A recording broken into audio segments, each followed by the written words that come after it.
Here we go. A Fox News alert, Minnesota Senator. A Fox News alert, Minnesota Senator Amy Klobuchar tweeting moments ago, Minnesota Attorney General Keith Ellison is increasing charges against Derek Chauvin to second degree in George Floyd's murder and also charging the other 3 officers. This is another important step for justice, as we've been hearing from protesters and from the Floyd family. Let's bring in the mayor of St. Paul, Minnesota, Melvin Carter. And Mr. Mayor, I wanted to talk to you about some really remarkable scenes in your city, but let me get your reaction to this breaking news that that Keith Ellison, the Attorney General there, is going to increase the charges against Chauvin and apparently charge the other 3 officers. Thank you very much. I think that's absolutely critical. Everyone knows that the basic job of a police officer is to help when people are hurting. And so when we look at this video and see Officer Chauvin committing this gross atrocity against humanity, against George Floyd, when we see that video of his murder, there's also a wrongdoing there. I've heard people say the officers who did nothing. That's inaccurate. Those officers assisted, they helped hold him down, they guarded the scene while it was happening, and that's unacceptable as well. All 4 must be charged. All 4 must be held accountable for their actions. Beautiful. Thank you. Do you believe that these additional charges will help the peaceful protesters feel like they have been heard and that justice is on the way, and perhaps help quell the violence as well? I think these charges will help people feel a little bit more that it's possible that maybe someone will be held accountable for George Floyd's murder. But let's be clear, none of this started with George Floyd. We have seen life after life taken. African-American, unarmed, unaggressive men and women whose lives have been taken in just hauntingly disturbing and unacceptable ways definitely over the past 10 years. But let me tell you, even before there were camera phones, my father and my grandfather and his grandfather could tell you about these exact same scenes playing out.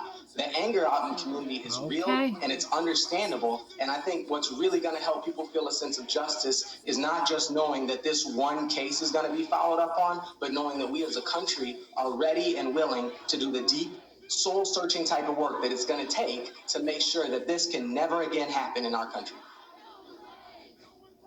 To that end, describe the scene for me earlier this week when you led an attempt at reconciliation.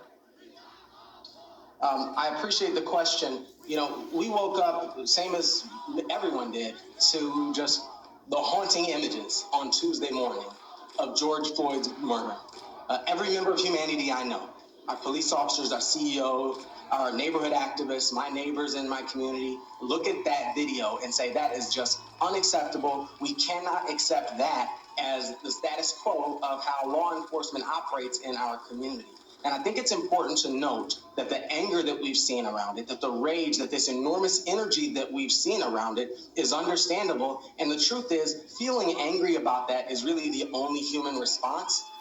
Unfortunately, there are some who manifested that anger in ways that were destructive and unacceptable and ended up further traumatizing and re-victimizing the same communities that are already traumatized by that video, the same communities that are already traumatized by the history of violent policing in America. We can't do that, but we have to continue this energy. We have to continue to protest. We have to continue to press impatiently to make sure that the focus stays on the facts, that George Floyd should be still alive, that all 4 of those officers responsible for his death must be held accountable in a court of law, and that we have that deep work to do to prevent this from ever happening again in our community. So our call here and nationwide for me is for peace. Let's express our energy in a peaceful way, but not patience. Let's never return to patience. Let's not ask people to sit and wait while we Mayor slowly Melvin and Carter. decide. Mr. Mayor, I need to get to the White House briefing. I appreciate you. Thank you for coming on the show. We'll stay in touch. Okay, so let this be an example for let these 4 cops, okay, let them know that they will be the example for any other cop that gets the idea that it is okay to go out and just hunt folks down and murder, lynch, execute, beat innocent people. You know what I'm saying? Let these four serve as an example as to what is going to happen to them if they decide to go on a rampage and do what this person, to these four people did to this man. Okay? Thank you, y'all, because I can't get my words out. And I'm happy, and this is a victory for us. Here we are in June, okay, 3rd of 2020. All of the protesting, the rioting, and the looting, and whatever else that came with it. Some things we may not, be too happy about. They done tore up a lot of stuff, but you understand? If they don't feel like they being heard, then they take it to the next level. So they took it to the next level, and they took some motherfuckers to get their shit burnt down, which is unfortunate. Innocent people were involved. They're the victims of this madness. They had nothing to do with it, whatever.